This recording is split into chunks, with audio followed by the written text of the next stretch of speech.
Promoter turned big businessman to a sport that's become big business. Next weekend in Oxfordshire, they're staging the United Kingdom Paintball Championships. Paintball is really war games in the woods, although the organisers like to distance themselves from any direct association with warfare. Two Thames area teams are among the favourites to win, and Sarah Paget.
The Wreckin crew has nothing to do with Vietnam or even America.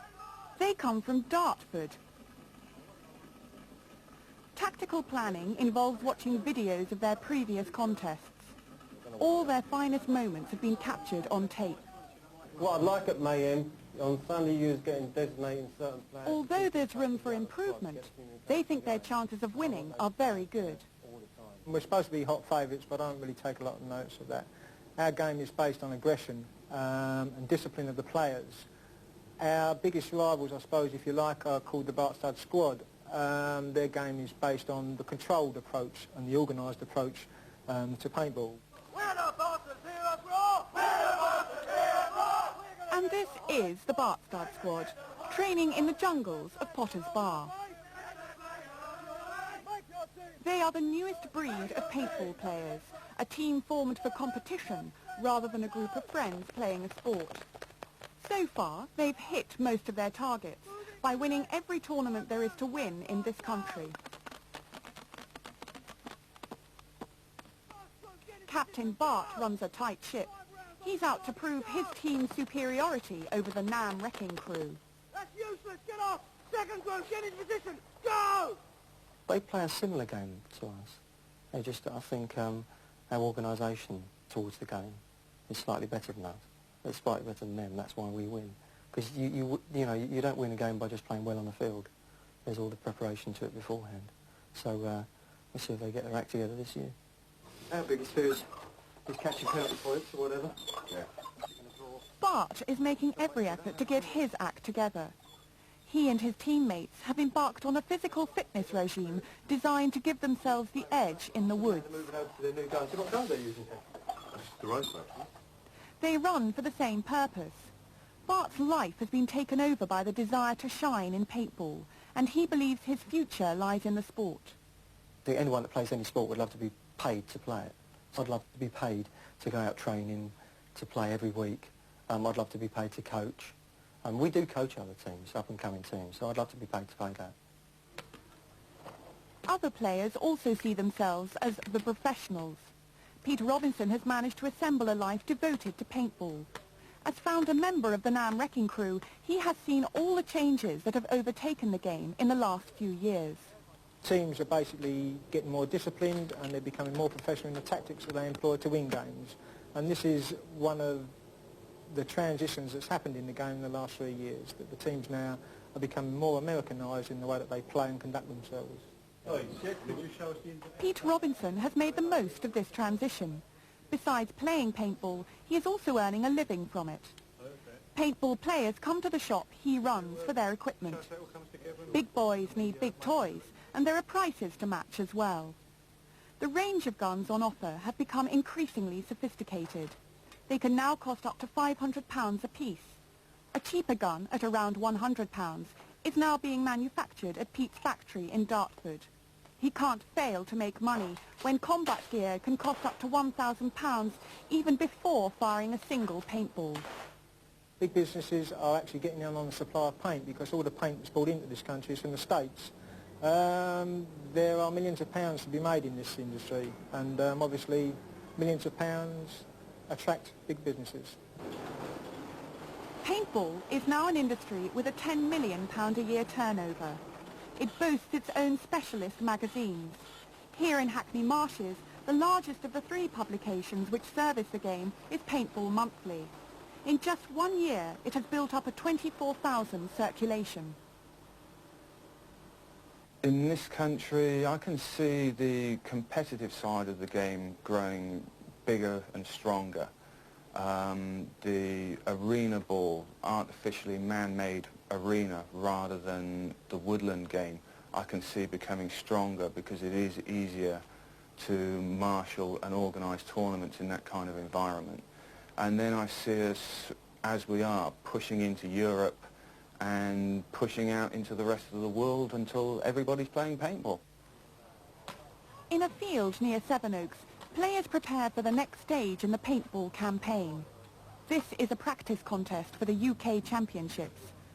Dressing up for combat is certainly one way to fill in spare time.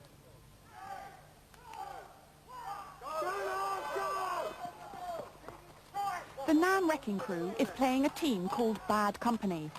It's a chance for the hot favourites to get in some vital practice before the big contest next weekend. It may look like child's play, but these grown men get tremendous kicks from it. It's just the excitement, really. I mean, I was in the forces for 3 years. I didn't really even get the excitement out of that. Even on exercise. Even though you're out on exercise with guns firing blanks, it's not quite the same.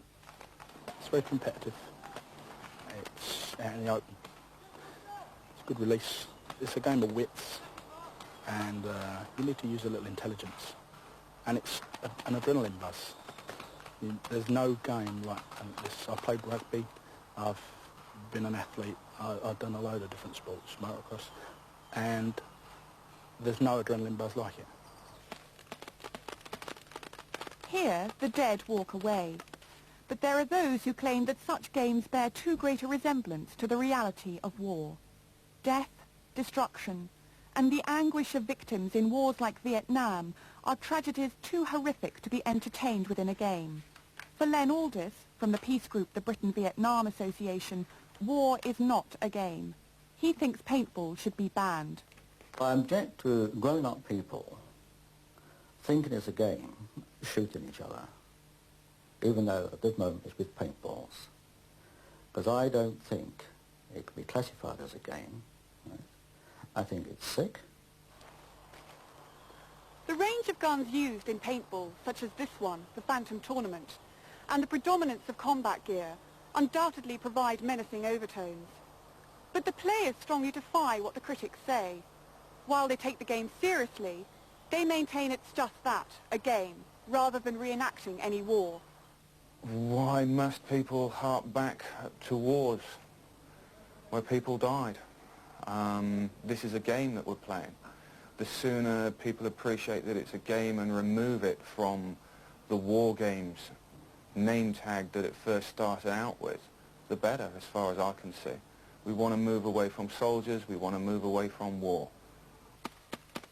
Because players can see how easy it would be to kill and be killed, some say paintball turns them against war. When you realise that you can be shot this easily with a paintball gun, it does put you off. Makes you think a lot more about it. You think, no, I don't want to do that. We should try a lot harder to get on in the world. Much, much harder. Got to make more effort. But the critics are not convinced. They argue that desire for the Rambo image could lead to real violence on the streets, as with Michael Ryan in Hungerford. At the time of that tragedy, it was alleged such fantasy games actually incited Ryan in his carnage. But again, players reject the parallel. If someone like Michael Ryan had actually played paintball, I truly believe he would not have gone out and shot somebody, because his vision, his dream was to shoot somebody. So he thought, OK, I'll run amok in the street and shoot people. Well, if he'd have played paintball, then he could have had that taken out of him, because then he could be shooting people with a paintball gun which marks people with a vegetable dye, so it's totally harmless. Whatever the motive, paintball is here to stay. The question for these players is who will capture the flag at next weekend's championships. For certain male egos, there's a lot riding on the result.